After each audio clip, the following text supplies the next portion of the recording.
You need to gather your things and move to economy, where you truly belong.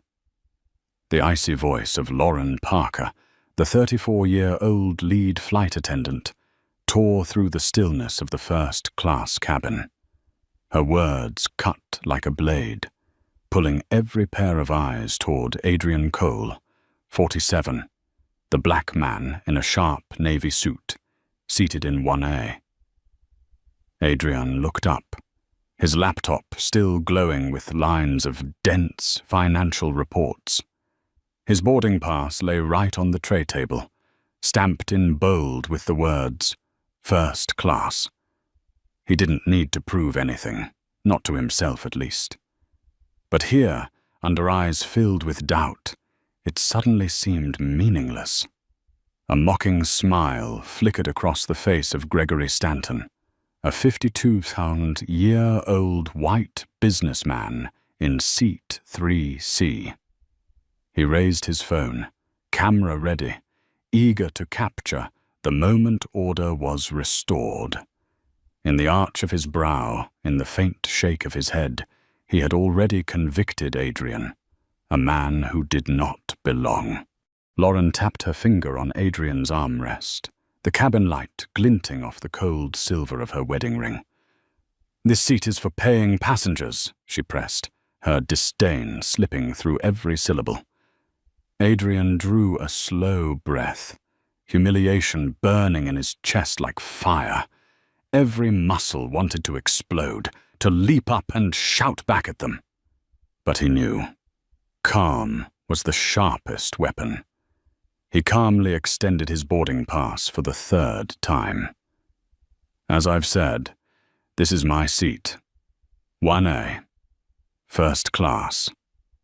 The gold Rolex on his wrist caught the light, but Lauren's eyes slid past it, still clouded with suspicion. "Sometimes the system glitches. We need to confirm you weren't upgraded illegally," she replied, her tone flat. But the contempt beneath it was unmistakable. Gregory seized the moment, raising his voice so the entire cabin could hear. "This is exactly what I've been saying. People sneaking into places they don't deserve, not paying, then gaming the system." The cabin grew suffocating. Other passengers stayed silent, but their stares carried judgment. Someone began live streaming. Someone else started tweeting. The outside world was bleeding in, the viewer count on 16. Year-old Chloe Nguyen's phone climbing from dozens to hundreds in seconds. Adrian's eyes flicked to his own phone. A new message from his CFO. "Private jet available if commercial doesn't work.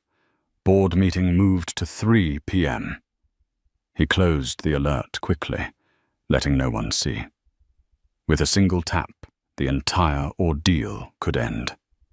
But he remained still, arms folded, wearing a faint, meditative smile. Lauren bristled at his composure. She called sharply toward the door. "We have a situation in first class. Send someone up now."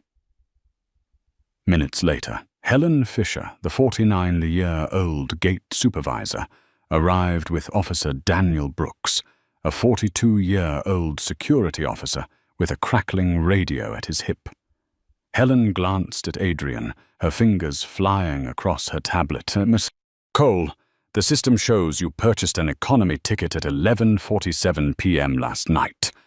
This is not your seat." Adrian opened his phone and held out the email confirmation. 11:47, yes, but booked in F class. Clearly. His voice stayed level, though his eyes flared with restrained fury. Officer Brooks stepped closer, his tone even. "Sir, this can go quickly if you cooperate. No need to make it harder." From behind, Chloe whispered into her camera, "Oh my God, they're removing a black man from first class, even though his boarding pass is valid." Her livestream viewers spiked. 847, 1200, 1800. Gregory pushed into the aisle, phone aimed at Adrian, his voice smug. I fly over 200,000 miles a year with this airline. I deserve a quiet flight, free from this disruption. Adrian said nothing. He slowly closed his laptop, his hand trembling slightly on the lid, not from fear, but from the effort of holding back rage. He knew when to erupt, and he knew this wasn't the moment. The air grew thicker. 6 first-class seats sat empty, yet they insisted. He didn't belong here. Finally, Captain Arthur Mills, 61, stepped out of the cockpit. 40 years in the skies had taught him how to weather storms, but this one was different. It was born of contempt. What's going on here? Arthur asked, his voice firm with authority. Lauren quickly straightened her uniform. Captain, this passenger refuses to leave a seat that is not his. The online audience had surged past 3,200. Chloe whispered, Oh my God, even the captain is here. Are they really going to drag him out? Adrian sat still, his hands clasped tight, his gaze unnervingly calm. Inside, every heartbeat repeated the same command. Don't react with anger. Don't let them see weakness. He gave a faint smile, opened his contacts. At the very top, a single name. Jonathan Reed, CEO, Aerotech Airlines. His finger hovered over the call button. The cabin fell silent. Staff, passengers, security. All eyes were fixed on him. Live stream numbers exploded into the thousands. And everyone understood this story was nowhere near its end. The static crackle of Officer Daniel Brooks's radio shattered the tense silence. Unit 4, report on first class. We're 15 minutes behind. Resolve immediately. Daniel glanced at Adrian, his eyes carrying a warning. You have 2 choices, sir. You walk out on your own, or we escort you. His voice was low and firm, but there was unease underneath it. He knew this confrontation was being live-streamed.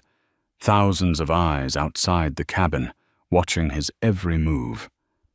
At the back, Chloe Nguyen's phone screen ticked upward. 3,800, 4,200, 5,000 viewers. Comments flooded the feed. Clear discrimination. He obviously has a ticket. Are they blind? No way, look at him. He must have sneaked in. The first-class cabin had turned into a public courtroom, and Adrian was on trial before strangers who had never met him. Helen Fisher, the gate supervisor, squared her shoulders, her voice pitched high to cut through the noise. Mr. Cole, the company has the right to reassign seats when necessary. We have excellent seats available in extended business class, and you'll be well taken care of. Adrian lifted his eyes, dark and steady, the resolve in them unmistakable. There is no reassignment. This is the seat I purchased. I am sitting exactly where I belong. Helen's voice tightened. If you refuse, we will have to proceed under policy. Nearby, Gregory Stanton seized the moment. He angled his phone to capture the circle of 3 airline staff and a security officer surrounding a single man whose only act was sitting in his rightful place. Finally, someone is enforcing the rules. Gregory muttered loudly enough for his mic to catch. We can't let things fall into chaos. The sneer in his tone twisted deeper into Adrian's pride. Yet instead of lashing out, Adrian simply closed his laptop and rested his hand on its lid, a small motion that radiated control. Captain Arthur Mills narrowed his eyes, the silver in his hair catching the cabin lights, his presence solemn. He knew well, if this dragged on, they would lose their takeoff slot. "We have 12 minutes left to depart. This needs to be resolved." Helen jumped in quickly. "Captain, this passenger is refusing to comply." Arthur studied Adrian, then the ring of employees crowding him. 40 years of flying told him this was no ordinary passenger. The man sat too firmly, too calmly, as if even if the world tilted off its axis, he would not waver. Meanwhile, Chloe whispered into her camera, "Oh my God, viewers are at 6,000. They're really going to drag him out, and he's still sitting there, silent, not yelling, not moving." One comment scrolled across her screen. "That calm is scarier than anger. This man is definitely not ordinary." Officer Brooks lowered his voice, leaning closer. "Sir, don't make this harder. We can avoid a scene. All you need to do is stand." Adrian twisted the silver wedding band on his finger, then smiled faintly. "I paid for this silence with my own credit card. Seems like you're the ones making the noise." The simple reply jolted Helen. Gregory's jaw tightened, his phone clenched harder. Brooks lifted a brow, and for a split second he felt as though he wasn't facing a passenger, but a judge quietly waiting for the right moment to deliver a verdict. The radio crackled again. "Flight 447, status? Has the passenger been removed? We're closing the gate." Helen swallowed hard. Brooks gripped the radio tighter. Arthur folded his arms, his stare heavy. Chloe whispered to her audience, 8,000 people watching. This is exploding." Adrian opened his contacts once more. The name at the top glowed. Jonathan Reed, CEO, Aerotech Airlines. His finger slid, hovered over the call. Everyone held their breath. The staff, the guard, the captain, the passengers, the live stream. One single touch, and the entire game would flip. The first-class cabin fell into absolute silence, as if everything had been drawn into Adrian Cole's fingertip when he pressed the call button. The faint beeping tone echoed through the heavy stillness, stretched taut like a string about to snap. On the third ring, a familiar voice came through the speaker, calm yet commanding. "Adrian, you're calling earlier than I expected. How's the quarterly meeting?" The entire cabin seemed to explode in silence. That name dropped like a hammer. Jonathan Reed, CEO of Aerotech Airlines. A voice every employee knew from company meetings, training videos, and corporate broadcasts. Lauren Parker froze, her hand that had been pointing at Adrian suspended mid-air. Color drained from her face, as if the blood had vanished from her body. Helen Fisher stiffened, the company policy binder slipping from her grasp and clattering to the floor. Officer Daniel Brooks instinctively stepped back, his radio nearly falling from his hand. And Gregory Stanton, the businessman who had been recording with a smug grin, trembled. His camera caught his own face, contorted in sudden confusion. Adrian smiled faintly, setting his phone on the tray table so the entire cabin could hear. "Jonathan, I'm sitting on your flight 447, seat 1A, first class, and it seems your team is trying to move me down to economy. They've decided I don't belong in the seat I paid for." Jonathan's voice turned sharp, his tone slicing through the air. "I'm sorry, Adrian. Did I hear that correctly? My employees are attempting to remove you from the first-class seat you purchased?" The cabin held its breath. Captain Arthur Mills instantly understood the magnitude of the storm brewing. In 40 years of flying, he had never witnessed a political and corporate hurricane form so quickly. He glanced around, seeing every crew member frozen like statues. "Miss Reed," Arthur began cautiously. "We had a small issue confirming the ticket." Jonathan cut him off, his voice grinding like steel. "Captain Mills, I am looking at the flight data right now from Central Operations. Seat 1A was purchased in full, $3,247 at 11:47 p.m. last night. Purchaser, Adrian Cole. What exactly is there left to confirm?" Helen's knees buckled as she stared at the floor.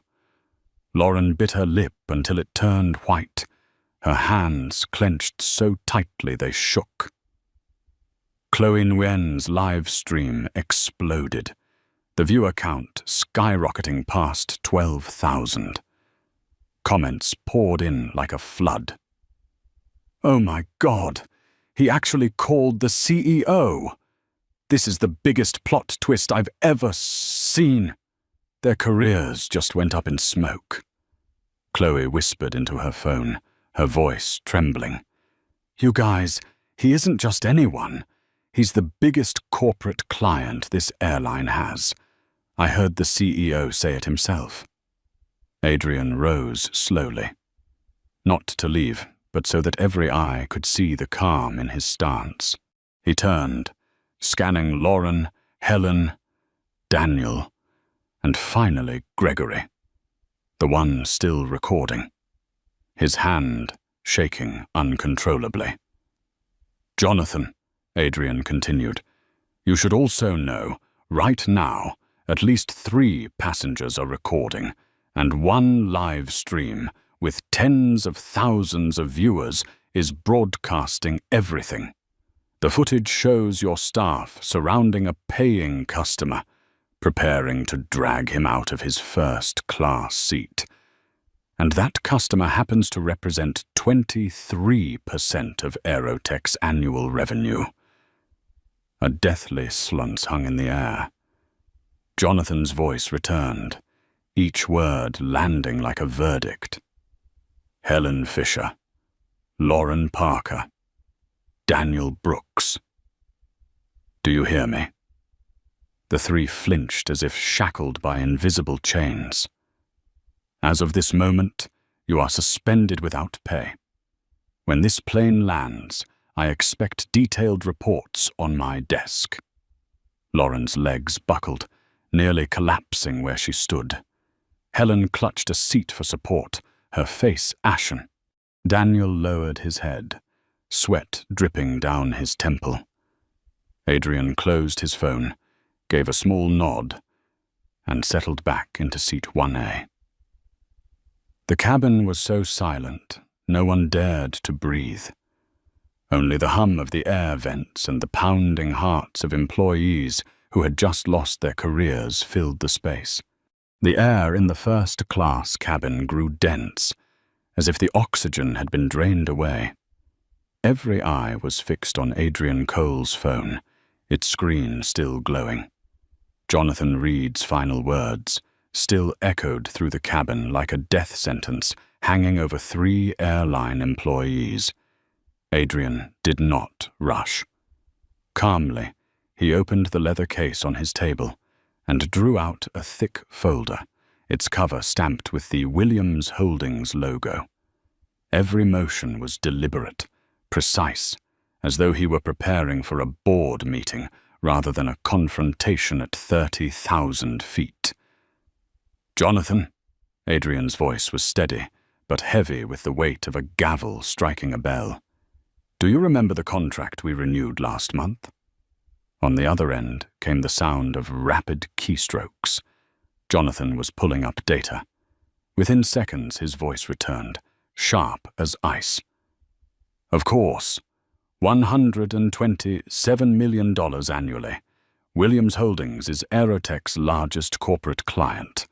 That figure accounts for nearly a quarter of our entire business travel revenue. The first-class cabin erupted in audible gasps. Gregory Stanton nearly dropped his phone, the camera that was meant to capture the unmasking of a fraud, now recording the image of a man powerful enough to swallow an entire airline whole. Helen Fisher bowed her head, lips trembling. A moment ago she had been enforcing policy. Now she was staring down the end of her career. Lauren Parker gripped the armrest so tightly, her nails left deep marks in the leather. One thought pounded in her mind. I just tried to throw out the very customer who pays this airline's bills. Officer Daniel Brooks stepped back again, sweat soaking his back, a cold chill running down his spine. Adrian raised his boarding pass and turned it toward Chloe Nguyen's phone, the teenager whose live stream now shook in her trembling hands. The bold print read, "First class, seat 1A. No debate," Adrian said slowly, each word cutting into the silence. "I purchased this seat. I paid in full. And my company is the reason you all still have jobs." Jonathan's voice came through the line, no longer warm but glacial. "I want everyone on that flight to understand. Adrian Cole is not just a customer. He is the man who helped design Aerotech's first-class policy. He is a member of our corporate advisory council. The very services you are using to deny him are the ones he helped create." The shock rippled even to Captain Arthur Mills. In 40 years of flying through storms, he had never seen a single revelation tear apart the entire belief system of a flight crew so quickly. Behind them, Chloe's livestream counter surged, 15,000, then 17,000 viewers. The comments exploded. 127 million! He didn't just buy the seat, he practically bought the airline. Harvard will be teaching this case study. Adrian closed the folder and let his eyes sweep across the people who had doubted him just minutes earlier. Lauren looked on the verge of tears. Helen seemed to be swallowing back humiliation. Daniel resembled a child caught red-handed. Gregory's face was flushed, his hands shaking as he realized his recording had captured his own downfall. Adrian drew a slow breath and said, "You thought I didn't belong in this seat, but the truth is, I am the reason these seats exist." On the other end, Jonathan Reed delivered his verdict with surgical precision. Lauren Parker, Helen Fisher, Daniel Brooks, effective immediately, you are suspended without pay. Upon landing, turn in your employee badges. There will be no negotiation. Captain Mills, I am authorizing you to ensure Adrian Cole is treated as this airline's highest honored guest for the remainder of the flight. Arthur lowered his head. Understood, sir. Chloe's live stream surged past 20,000 viewers. In the cabin, no one dared to speak. Only the faint hiss of the air conditioning filled the silence, heavy with the weight of careers that had just crumbled. Adrian leaned back in seat 1A, a faint smile on his lips. He hadn't shouted. He hadn't slammed his fist. With a single call, the world had turned upside down. The air in first class was so heavy that every passenger felt as though each breath pressed down like stone on their chest. The crew stood frozen. The passengers whispered. Chloe Nguyen's live stream had already passed 2,000 viewers. The entire world seemed glued to the movements of the man seated in 1A.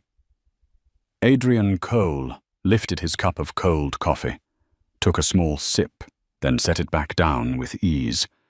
The man who had been humiliated only minutes earlier had now transformed the airplane cabin into his own strategic boardroom. He pressed the call button again. Jonathan Reed's voice immediately filled the cabin, still cold, still sharp as steel.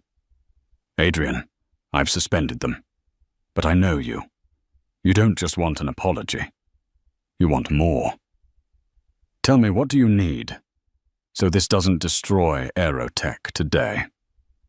Adrian smiled faintly. This was the moment he had calculated.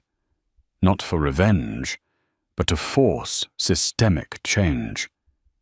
He opened his laptop. The screen lit up with a slide titled "Systemic Change Requirements." He raised his head, his voice resonant and steady, each word striking like a gavel. "Jonathan, if Aerotech wants to keep Williams Holdings $127 million, 7 changes must be made immediately. 1. Company-wide bias reporting. No more hiding incidents at the branch level. Every act of discrimination must be logged directly with headquarters. 2. Monthly anti-bias training. Not token workshops once a year. I want consistent training, with testing, with consequences for those who fail. 3. Leadership bonuses tied to inclusion scores.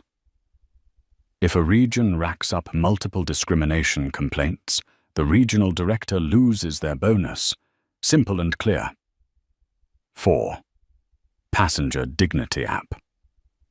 Passengers must be able to report incidents instantly, with automatic escalation to the legal department within 24 hours. He paused, his gaze sweeping across the cabin. Lauren Parker stared down, her eyes red. Helen Fisher gripped her, now useless policy manual. Officer Brooks stared at his radio as if wishing to disappear. Adrian continued. 5. Annual contributions of $100,000. Not PR stunts, but long-term commitments to civil rights organizations within the transportation industry. 6. Anti-discrimination clauses in every contract. Corporate clients must have the right to terminate immediately if discrimination occurs. No penalties. 7. Quarterly public reports. All bias-related data must be published on Aerotech's website alongside flight safety reports for the entire world to see. Jonathan was silent for a long moment. The cabin was filled only with the sound of pounding hearts and the faint keystrokes on his end. Then his voice returned, low and heavy. "Adrian, what you're demanding will change the entire structure of Aerotech. But you know very well, we have no other choice." The cabin gasped. Chloe nearly shouted into her camera. "He's not just defending his seat. He's rewriting the airline's entire policy right here on the plane." Adrian closed his laptop and pushed it forward like a period at the end of a sentence. He leaned back in his seat, his voice calm yet commanding. "Jonathan, you have 2 hours. By the time this plane lands, I want signed documentation.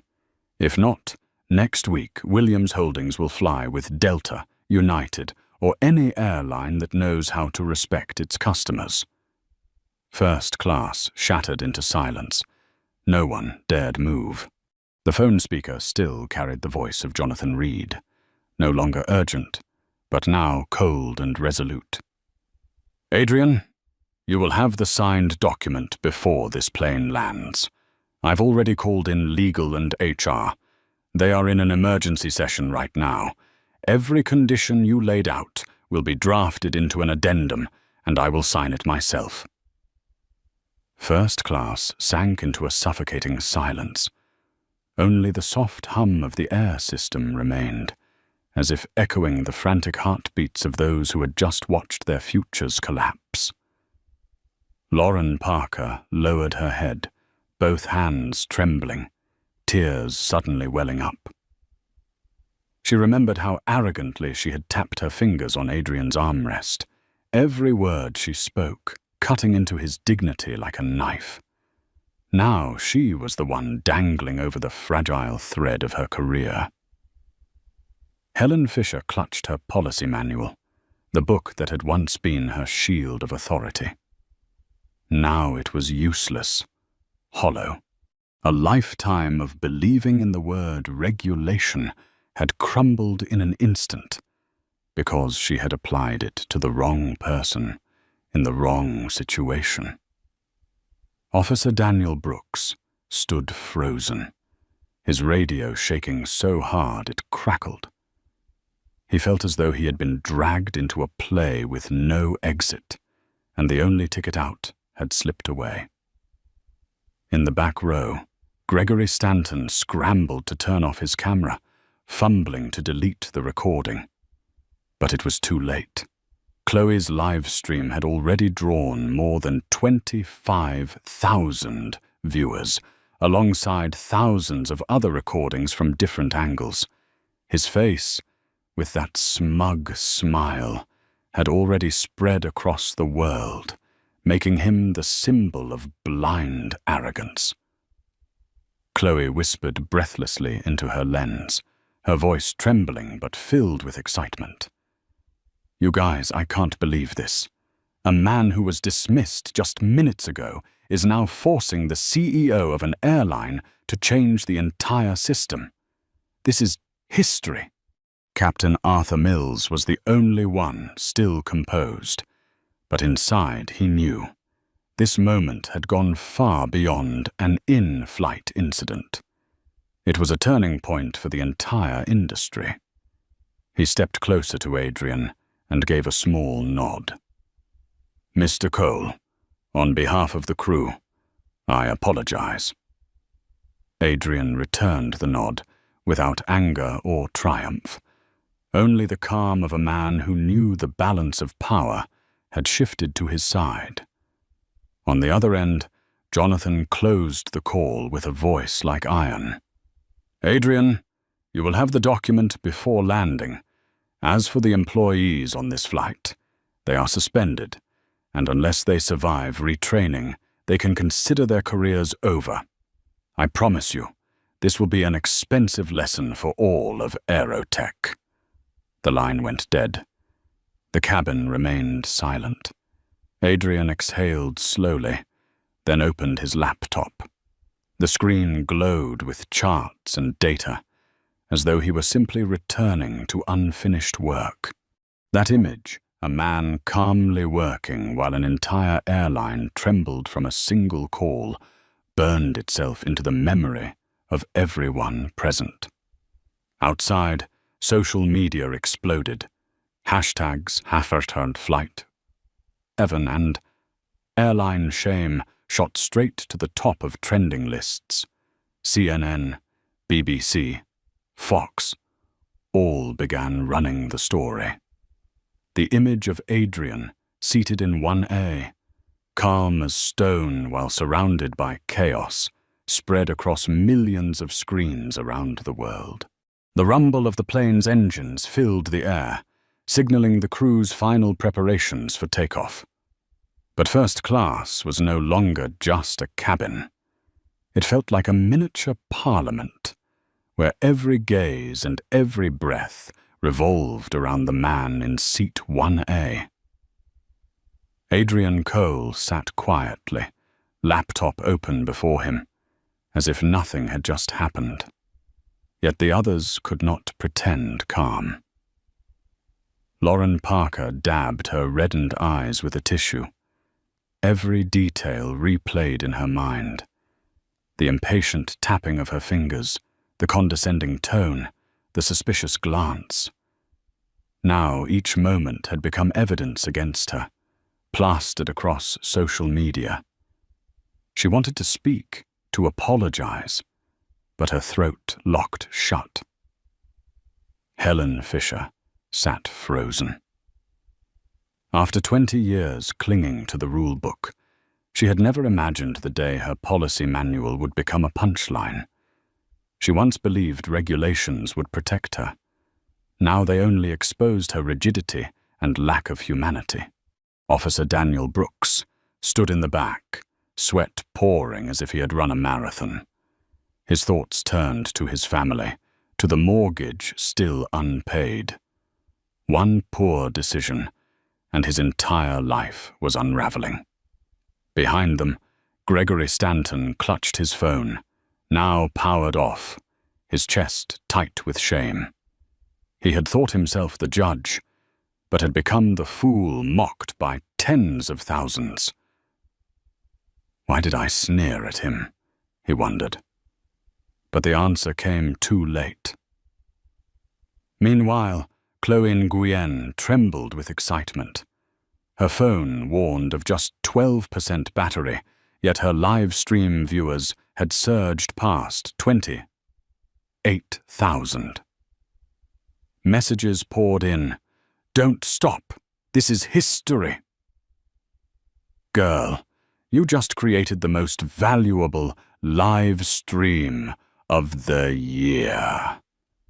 She had never imagined that pressing go live would make her a global witness to an upheaval unfolding mid-air. Whispers rippled through the cabin.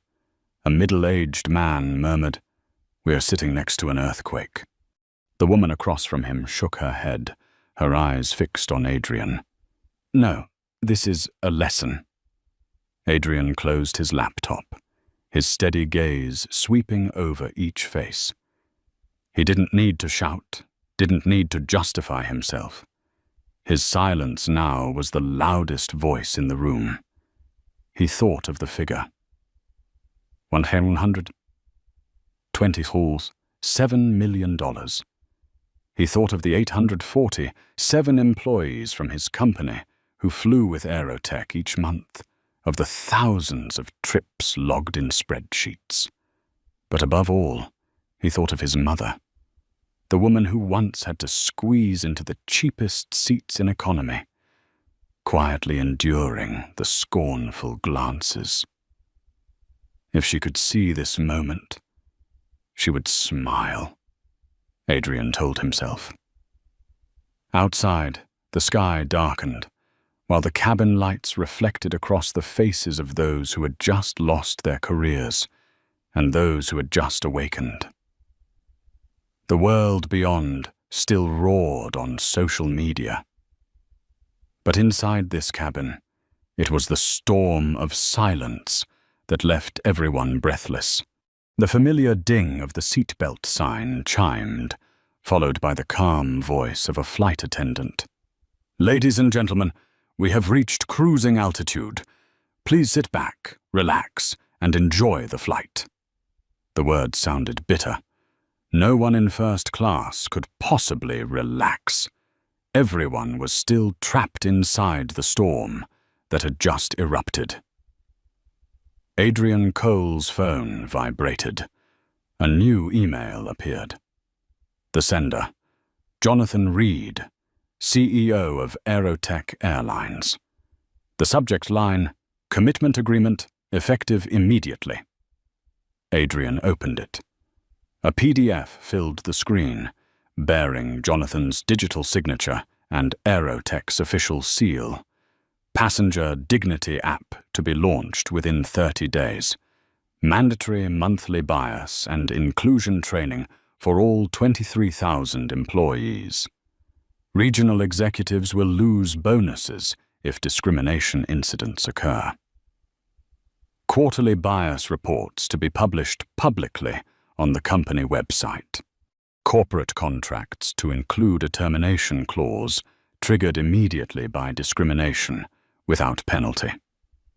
Annual contributions of $100,000 to civil rights organizations. A complete review of all customer-facing procedures. And at the very bottom, one line, small, but carrying the weight of steel. This commitment takes effect immediately and will be announced internally within 24 hours. Helen Fisher trembled, stealing a glance at the screen, but too afraid to come closer. Lauren Parker covered her face with her hands as tears streamed down. She understood. This was a verdict, not just for her, but for everyone like her in the industry. Officer Daniel Brooks stared at the floor, his radio slipping from his belt, hitting the empty seat beside him with a sharp, hollow clatter. The sound echoed like the final punctuation mark on his career. Adrian finished reading, then slowly raised his head. His voice was calm, but it resonated through the cabin.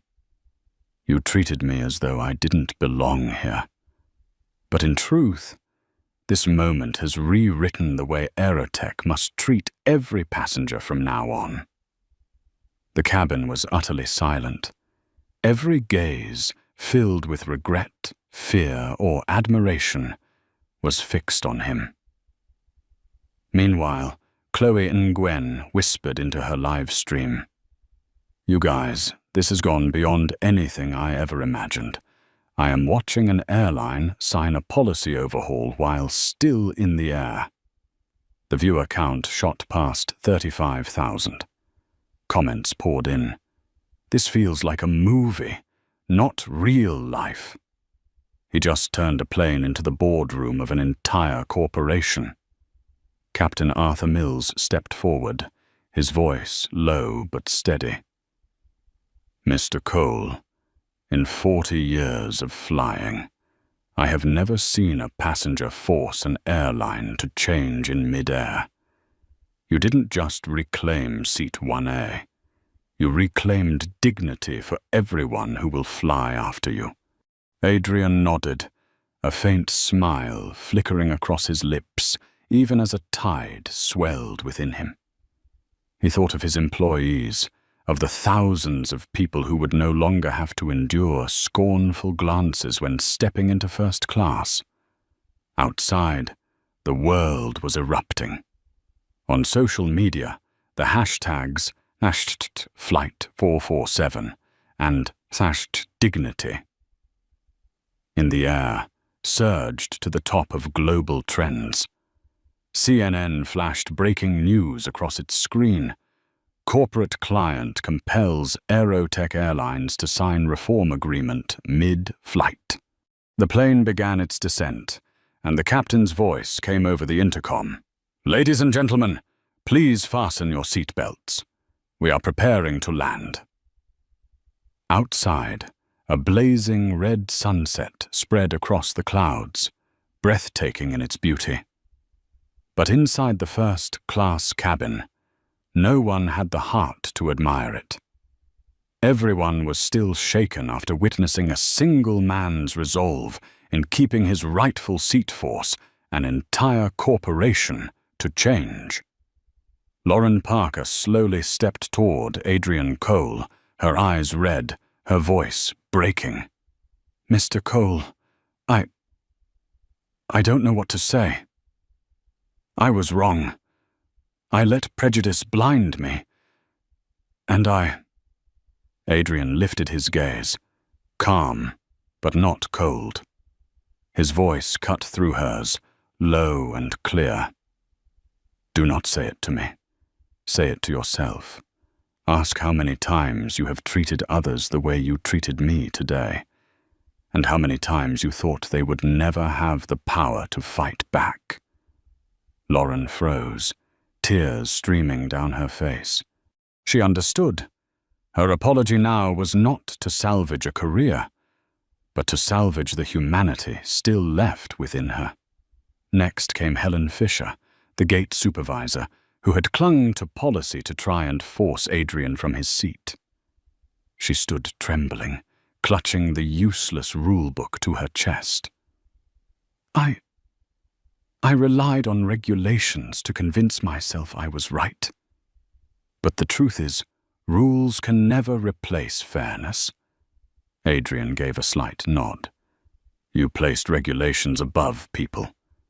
But what are regulations, if not meant to protect human dignity? Helen bowed her head, her shoulders shaking. Finally, Officer Daniel Brooks stepped forward. He had been the firmest of them all, but now his voice faltered, heavy with remorse. I was following orders, but I should have known not every order is right. I am sorry, Mr. Cole. Adrian looked directly at him, his voice deep and steady. You wear a uniform. People look at you and see law. They see justice. If you use that authority to make someone feel small, then you betray both. Daniel lowered his head. His eyes clouded with tears. The three of them stood before Adrian like students called to the front of the class. They were no longer figures of authority, no longer hiding behind the masks of power. They were simply people who had stumbled in the face of truth. Adrian drew a deep breath, then spoke softly, yet his words echoed through the cabin. You may lose your careers, but more important than that, do not lose this lesson. I do not want to see another passenger endure what I endured today. If you truly regret it, then learn, change, and prove you are worthy of a second chance. The plane shuddered gently as it touched the runway. In the cabin, many passengers broke into applause, not because of the safe landing, but because they had just witnessed a journey that had changed history. Chloe, whose phone had long since died, whispered softly as if only to herself. He didn't just keep his seat. He kept dignity alive for all of us. The plane screeched as its wheels touched the runway. A sharp jolt, then it smoothed out. Passengers exhaled in relief, but no one hurried to unbuckle their seatbelts as they usually would. Everyone knew they had just lived through a moment that would be remembered for a long time. When the cabin door opened, camera flashes burst immediately from the jet bridge. The press had been waiting. News had spread long before the plane landed.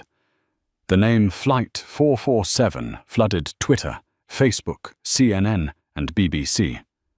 A reporter raised a microphone high. Mr. Cole, can you tell us what really happened on this flight? Adrian did not stop. He simply gave one short reply, enough to become a headline everywhere. No one should ever be made to feel lesser in the very seat they paid for, or in any space of life. Meanwhile, Lauren Parker, Helen Fisher, and Daniel Brooks walked out quietly, their heads bowed to avoid the cameras. They had once been enforcers of authority. Now they stood as symbols of the collapse of prejudice. They knew full well their images would appear on the evening news, not as exemplary employees, but as living examples of unconscious bias exposed. Inside the emergency boardroom at Aerotech headquarters, Jonathan Reed stood before dozens of senior executives. He declared, "Starting today, we are launching the Dignity in Flight initiative. No passenger, no matter who they are, what color their skin, or what they wear, will ever again be singled out because of bias. Flight 447 will be the beginning of this change." Shareholders were initially anxious, fearing reputational damage.